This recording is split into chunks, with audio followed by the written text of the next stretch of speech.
Je fais un petit screencast rapide pour montrer l'interface d'admin de Ghost, donc le CMS à base de Node.js que j'utilise du coup sur customtarot.fr. Je vais montrer l'interface admin, pas la partie front, puisque de toute façon ça reste un thème. Donc ici vous pouvez voir le petit panel de login. Je rentre. On a pu voir brièvement en fait l'affichage en ton clair, en ton blanc, qu'il y a une interface nuit qui peut être activée. Donc ici vous avez les informations du site et de la personne connectée. Ici vous avez du coup la version, donc c'est la 2.6.0, c'est la dernière disponible sur GitHub.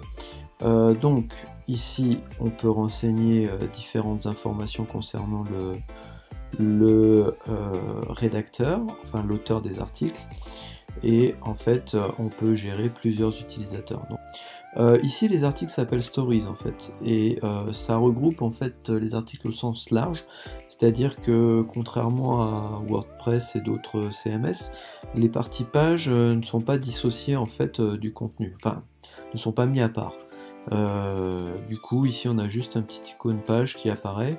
Ici c'est draft, donc le brouillon, donc c'est pas francisé aussi pour le moment. Je pense que c'est faisable facilement, mais je me suis pas plongé là-dedans parce que moi ça me convient très bien comme ça. Vous pouvez remarquer aussi qu'il n'y a pas d'édition en multi-sélection. Donc on est obligé de jouer sur des filtres, c'est un peu dommage ça en fait. Ici donc vous avez des filtres qui permettent quand même d'affiner vos sélections, et puis on peut classer dans l'ordre différent. Si on rédige, si on part dans la partie rédaction, en fait c'est très sobre. Il suffit de renseigner le titre qu'on veut mettre, on teste, et après on commence tout simplement à écrire. On peut avoir des mises en forme au survol comme ça, de base. Mais après si on veut rentrer plus dans le détail, on peut très bien fonctionner avec du Markdown et puis utiliser tous les codes accessibles en Markdown pour mettre en forme.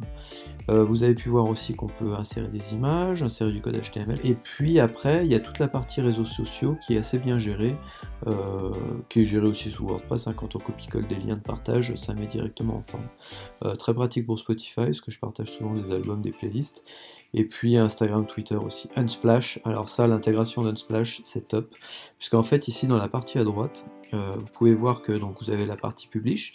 Vous pouvez bien sûr programmer un article, ça c'est très intéressant. Et ici, dans la roue crantée, tout simplement les détails du post. Ici, si mes souvenirs sont bons, voilà, c'est relié directement avec Unsplash. Donc on est dans le moteur de recherche d'Unsplash, et on peut aller chercher les photos qui nous intéressent pour illustrer l'article. Même chose en fait quand on se retrouve dans le corps de texte et qu'on doit insérer du Unsplash, voilà, on se retrouve avec ça. Et franchement, c'est un petit détail, mais c'est vraiment top. Ici vous avez bien sûr l'adresse, tout ce qui est donné, les tags. Donc les tags c'est au sens large du terme, c'est-à-dire que vous pouvez mettre une catégorie principale, et ensuite mettre des tags tout simplement qui correspondent sous WordPress au terme tag. Aussi petit détail, en mettant du hashtag, en fait c'est des tags qui restent propres au fonctionnement interne de Ghost, c'est-à-dire que les utilisateurs ne verront pas apparaître ça, thème. Si on regarde en bas, donc tout est bien organisé pour les métadatas. Moi je fais pas de modification en fait, il arrive à très bien structurer, mais vous pouvez forcer la mise d'une vignette différente pour Twitter, Facebook, etc. Pour chaque page, vous pouvez injecter dans le header et dans le footer, donc ça c'est aussi intéressant. Vous pouvez le faire aussi de manière générale dans les réglages, et vous pouvez le mettre en mode page ou en mode mise en avant. Et ici, ce que je parlais, donc le template, là c'est les templates qui sont disponibles en fonction du thème. Alors dans les réglages généraux, donc on retrouve tout ce qu'on peut retrouver sous la plupart des blogs des CMS. On peut le mettre bien sûr en mode privé, donc avec un mot de passe. Du coup vous pouvez, si je coche ici, en fait il y a un champ qui va apparaître avec un mot de passe que je peux renseigner. La partie design, donc il y a les thèmes ici, et ici on va retrouver le menu, en fait les liens qui vont se retrouver ici par exemple. Voilà. À ce niveau-là, je sais pas si on voit ma souris, oui je crois qu'on voit ma souris, c'est le clic qu'on voit après avec un rond. Ici donc la gestion des tags, donc on voit bien en fait quand on met un dièse, donc un hashtag, c'est un fonctionnement interne. ça liste le nombre de tags. Voilà, et après en fonction du tag, bah, pareil, vous pouvez mettre une description, changer le metadata. Donc c'est très puissant en termes d'information. Et je pense que c'est ça aussi, c'est très orienté contenu et référencement, on va dire. Ensuite, la partie code injection, donc ça c'est propre au thème, j'ai injecté des trucs avec les suivis de stats, etc. Et là, ce qu'on pourrait appeler les modules. Donc avec différentes possibilités d'intégration, c'est foutu. Et après, la partie labs, donc c'est tout ce qui est expérimentation. Donc voilà, donc j'ai essayé de faire court, j'espère que c'est pas trop long. Vous avez pu voir en fait comment ça tournait. C'est très sobre, il n'y a pas de rajout de fonctionnalités, vous n'avez pas vu de truc en fait avec des dépôts pour télécharger tout ça. Il faut aller vous-même chercher à droite à gauche des thèmes en fait qui vont être compatibles.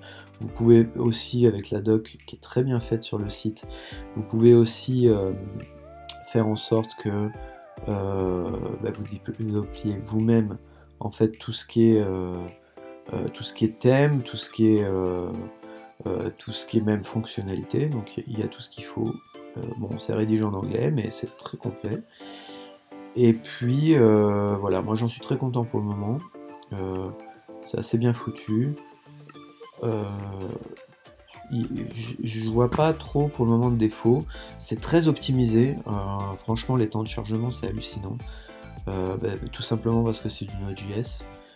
Et voilà, moi j'en suis pour le moment extrêmement content, c'est stable. Le seul souci peut-être c'est que ça demande, vu que je l'ai fait moi-même l'installation, ça demande peut-être un peu plus de maintenance que si j'étais passé par leur offre payante pour gérer tout ce qui est partie mise à jour, tout ce qui est sauvegarde, etc. etc. Voilà, donc j'espère que ça vous a plu. J'ai fait un tour rapidement, si vous avez des questions à poser dessus, vous me le dites et j'essaierai de répondre. Voilà, bonne journée, ciao.